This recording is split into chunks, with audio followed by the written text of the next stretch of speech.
શહેરના ઉધના દરવાજા વિસ્તારમાં 2 દિવસ પહેલા સવારે 6 વાગ્યાની આસપાસ એક મહિલા પેસેન્જર રિક્ષામાં બેસીને જઈ રહી હતી। તે સમયે પાછળથી સ્પ્લેન્ડર મોટરસાયકલ પર 2 ઈસમો રિક્ષા નજીક આવી મહિલાની બેગ આંચકી ભાગી છૂટ્યા હતા। ચેઇન સ્નેચિંગ અંગે ખટોદરા પોલીસે ગુનો નોંધી ટેકનિકલ સર્વેલન્સ અને ખાનગી બાતમીદારોની મદદથી 2 રીઢા આરોપીને પકડી લેવામાં સફળતા મળી હતી। 2 દિવસ પહેલાં સુરત સિટીના ખટોદરા પોલીસ સ્ટેશન વિસ્તારમાં ઉધના દરવાજા પાસે ફ્લાયઓવર ઉપર સવારમાં 6 વાગ્યાની આજુબાજુમાં એક સ્નેચિંગ થઈ હતી, જેમાં ફરિયાદી જો લેડી છે એ ઓટોમાં જઈ રહી હતી અને ત્યાંથી પસાર થતા એક સ્પ્લેન્ડર બાઇક ઉપર 2 સ્નેચરો હતા, તે એના બેગને ઝડપીને જતા રહ્યા।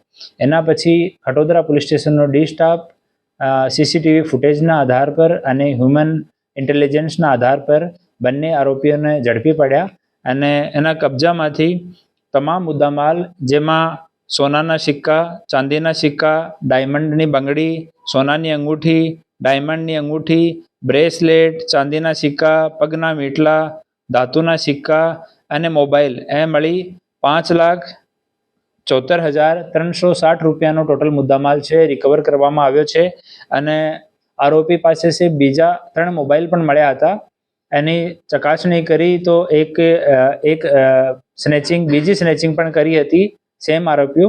તો આરોપીઓના વિરુદ્ધમાં ખટોદરા પોલીસ સ્ટેશનમાં એક બીજો ગુના પર નોંધવામાં આવ્યો છે અને બંને આરોપી, જેમાં પહેલો આરોપી જો છે મોહન ખાન ઉર્ફે બોબડા સરવર ખાન પઠાણ, ઊન પાટિયા વિસ્તારનો રહેવાસી છે અને એના વિરુદ્ધમાં આ ગુના સહિત 9 ગુના દર્જ છે અને એક વખત પાસામાં બી જેલ કાઢીને આવ્યો છે। અને બીજો જો આરોપી છે રાહુલ પ્રવીણભાઈ ખત્રી ઉર્ફે ચિંદી, માન દરવાજા પાસે રહે છે અને આ પર બી 2 ગુના દર્જ છે।